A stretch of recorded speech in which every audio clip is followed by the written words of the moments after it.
با سلام. در اینجا میخوام نحوه تعویض بولبرینگ فن مشعل رو خدمتتون آموزش بدم. بعضی موقع بولبرینگ بعد از یه مدت که کار میکنه صدا میفته و به سختی میچرخه و ممکنه آسیب برسونه و اگه به موقع تعویض نشه ممکنه سیمپیچه شما رو آسیب بزنه یا سیمپیچیتون بسوزه. ابتدا این شای دو طرف مشعل رو برای مشعل باز میکنیم.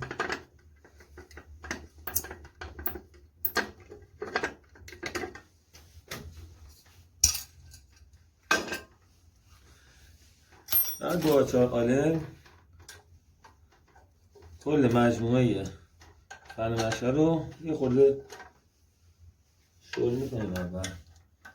خب بعضی از مشعل ها موقع باز کردن پیچ هیچ مزاحمتی ندارن، اما اینجا میبینید که این پرشر هوا مزاحمت ایجاد میکنه، برای همین باید اول این پرشر هوا رو باز بکنیم.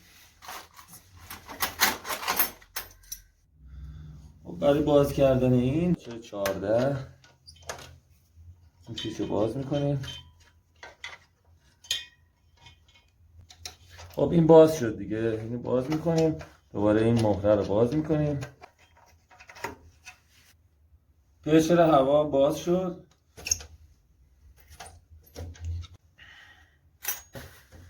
باز میکنیم.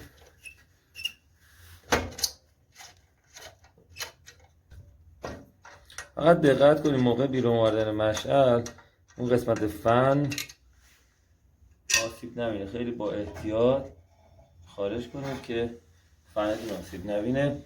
و حالا باید فن رو از مجموعه جدا بکنم. با استفاده از آچار آلن این کار رو انجام میدم.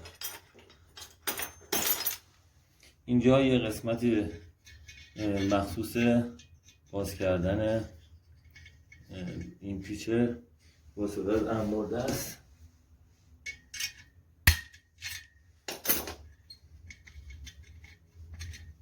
نوشون میکنیم.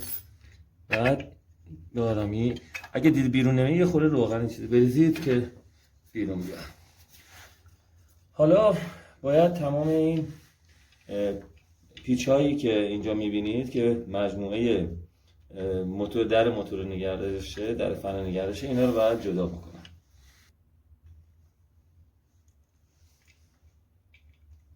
قبل از باز کردن یه علامت بزنید که متوجه بشید که دقیقا دوباره همینجا اینو خب اینا همین باز شد، ما میاریم بیرون.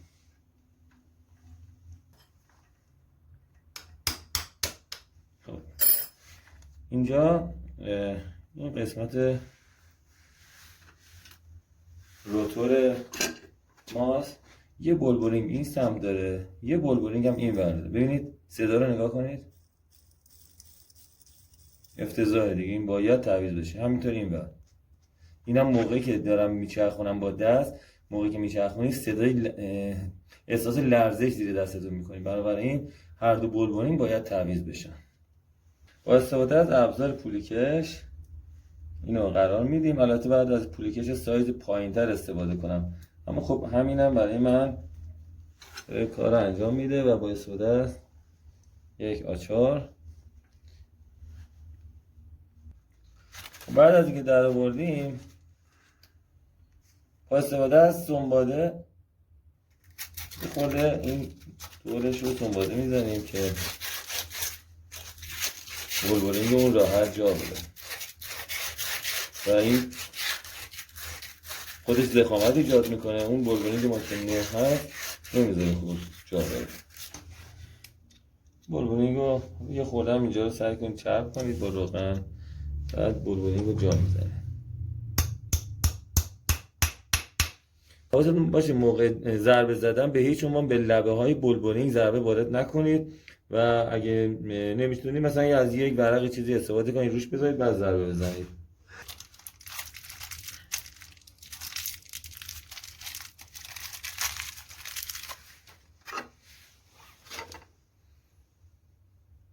موقع جا زدن سعی کنید از یک مثلا بلبلینگ حالا یه سایز بالاتر و روش بذارید، بعد بزنید، چون به هیچ عنوان ضربه مستقیم روی خود بلبلینگ وارد نکنید.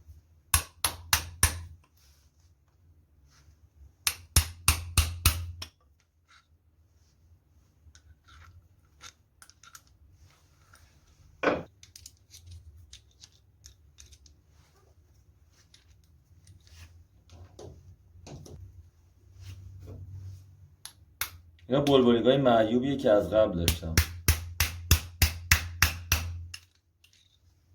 این با براحتی جا رفت و الان آماده نصب است.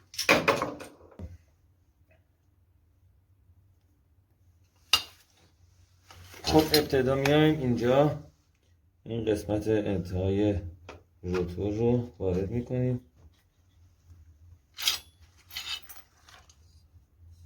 بعد این قسمت رو یه جایی که ماجیک زده بودم الان میام رو همون قسمت سوار میکنم.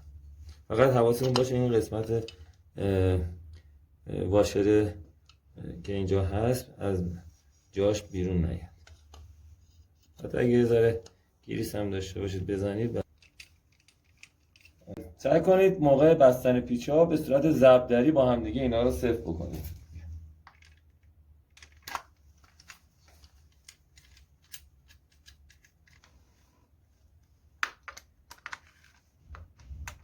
از جهت قسمتی که پیچ هست باید روی این قسمت پخی قرار بگیره.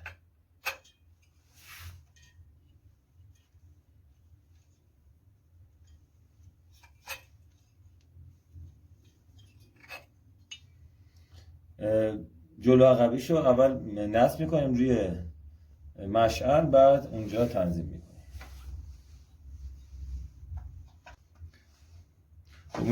این جا میزنیم ببینیم چقدر باید فن ما بیاد جلو، همون قدر رو من تنظیم میکنم.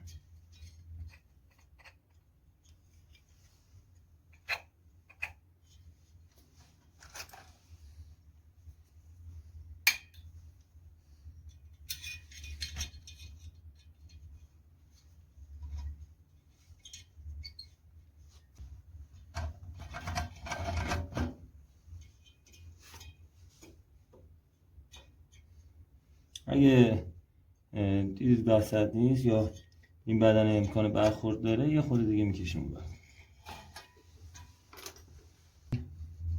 پیچای آلن دو طرف دینامو میبندیم.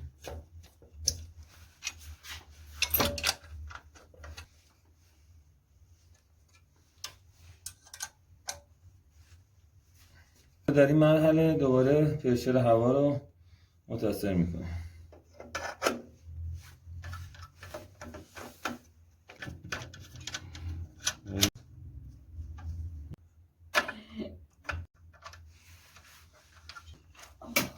ببینید ورودی هوا به پرشر هوا حالت نوک سوزن داره.